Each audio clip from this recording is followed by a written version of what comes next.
Okay, this is the first brew on the Brauheld Smart 35.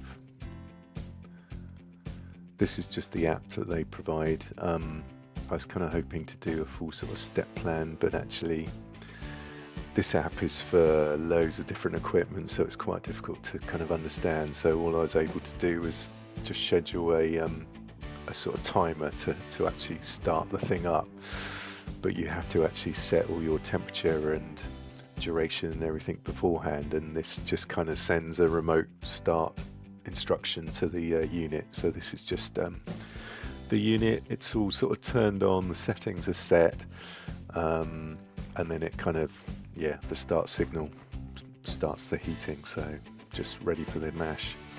This is a Malt Miller all grain kit for Neales Best Bitter.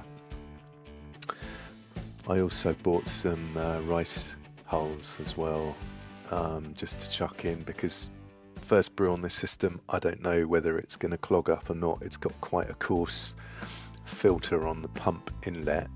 It hasn't got a false bottom, so I thought I'd chuck in some rice hulls and hopefully the thing won't clog up. So yeah, the water's reached the mash temperature, so it's time to mash in, get the grain in.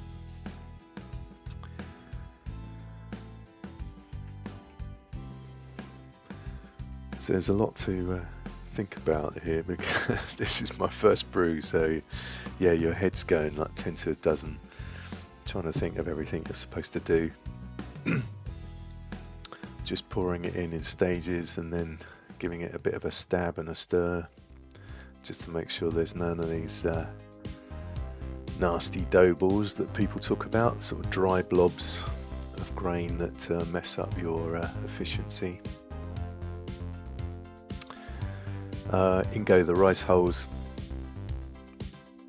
Thinking about it, I probably should have mixed up the rice hulls with all the grain in a bucket beforehand, and then they would have been a bit more evenly spread, but this is just sort of relying on me stirring it all up afterwards.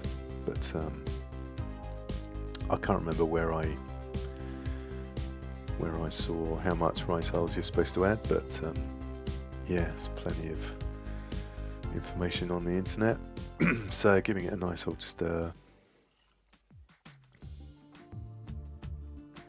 I do need to actually have a look at the app in a bit more detail to see whether I can sort of do any more automation, but as I say, the app is sort of, it's quite complex and it's got so many different functions, because it, you know, you can use it for heaters and jam cooking machines and God knows what else, so it's a bit yeah, a bit over the top for what you really want. So I shall mostly be using the manual settings on the panel, just to sort of control the steps and the different temperatures I want.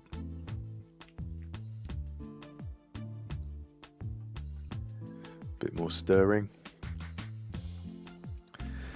So yeah, I haven't seen many videos on YouTube about these Klarstein Smart systems. In fact, yeah, I haven't seen really any. But yeah, there was hardly any instructions at all. So you kind of, it's all guesswork really. So you've got temperature, power, plus and minus. There's a reset button, which, as far as I can tell, just resets the Wi-Fi connection. So that doesn't do anything else. Start and stop is obviously just sort of, you know, start heating or stop heating.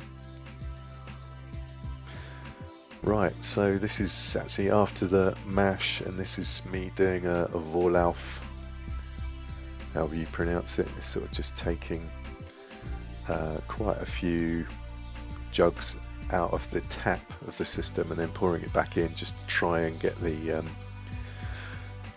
wort a bit clearer. Then there was the Sparge. quick shot of the sparging there, and then what's this, me setting the water ready to bring up to boil temperature. So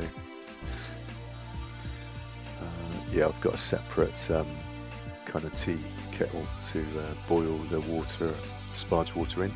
This is me doing a check of the pH. Again, this is all very new to me, so I just got some of these sort of dip things. pH was pretty high, it was kind of 5.8 or above, so I used some citric acid.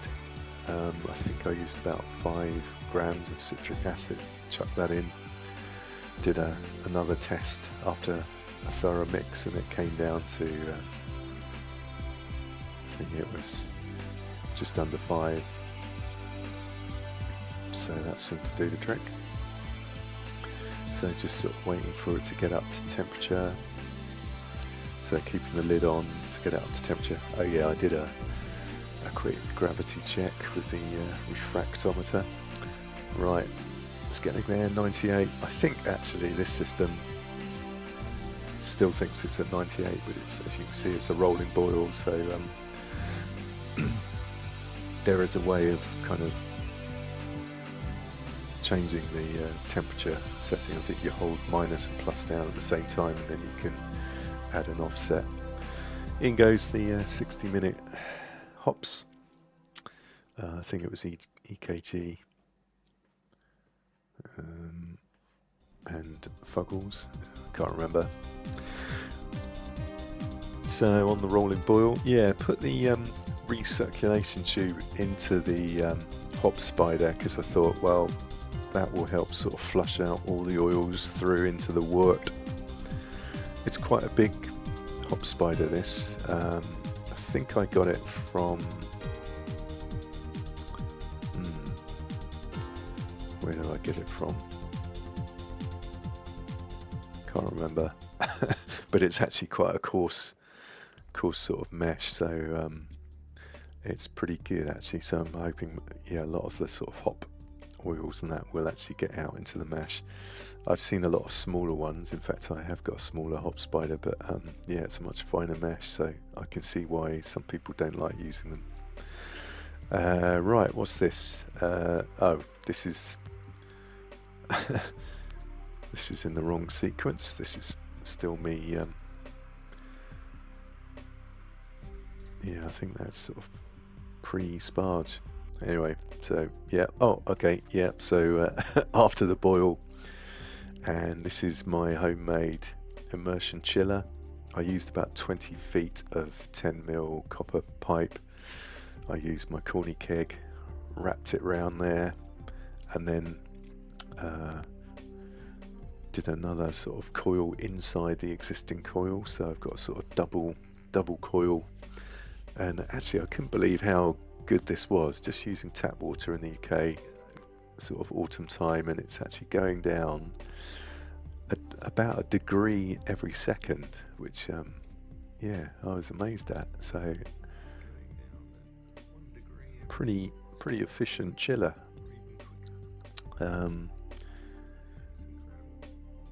Obviously everything was cleaned properly with PBW beforehand, and then sanitized. That was one thing. I put the chiller in sort of 10 minutes before the end of the boil, and actually it brought the temperature of the wort down quite a lot. So I think next brew I'll put the immersion chiller in right at the beginning of the boil, and then I won't have that kind of step temperature drop that sort of took about 10 minutes to get back up to the boil again. So yeah, lesson learned there. Yeah, I think there was some other things. I put some Protofloc and some other hops in at kind of about 15 minutes to the end of the boil. This is obviously after the boil, and after the chill it's down to sort of 21 degrees. So now I'm just sort of doing the transfer into my Kegmenter. Got a bit of a sieve there just to catch some of any other sort of Trub hot matter. I did wonder whether I would be able to use the internal pump to actually do the transfer, because yeah, not having a false bottom and having quite a coarse filter on the pump inlet, I thought this was probably going to clog. I did attempt a Whirlpool with an electric drill and in my sort of stirring paddle. Not sure how effective that was, but actually looking at the Trub here, it's not exactly a cone in the middle, it sort of seems to be all over the shop, so don't know whether that Whirlpool effort was a waste of time or not. But anyway, I was able to do the transfer using the pump without any problems at all, and it kind of drained all the way down until there was a bit of hot bit of Trub left, and I just kind of stopped the transfer when it started to kind of transfer some of the matter. But as I understand, as I've read, it's not a problem having a bit of Trub in your fermenter. In fact, it might help the yeast with some food or something. So this is still doing the transfer, gradually getting there.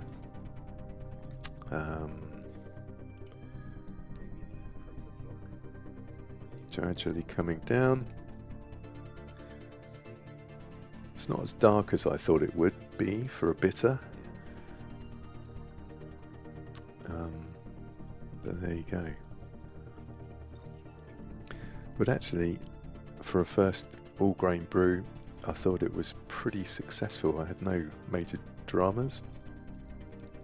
I was using sort of Brewfather for all the calculations about sort of Sparge water, and I really had to guess and set up my own profile for this machine because, well, there's nothing documented anywhere about what your losses are, what the dead space is, and all that sort of good stuff. So I had to sort of do a few measurements and a few guesses. So I think I only ended up with about 19.5 litres of wort in the fermenter. So that's less than I was hoping, because this is obviously a 23 litre kit. So I guess next time I need to sort of adjust my profile, equipment profile, so that I allow for more losses, because there's obviously quite a bit of Trub loss, and yeah, I wasn't sure about the sort of how much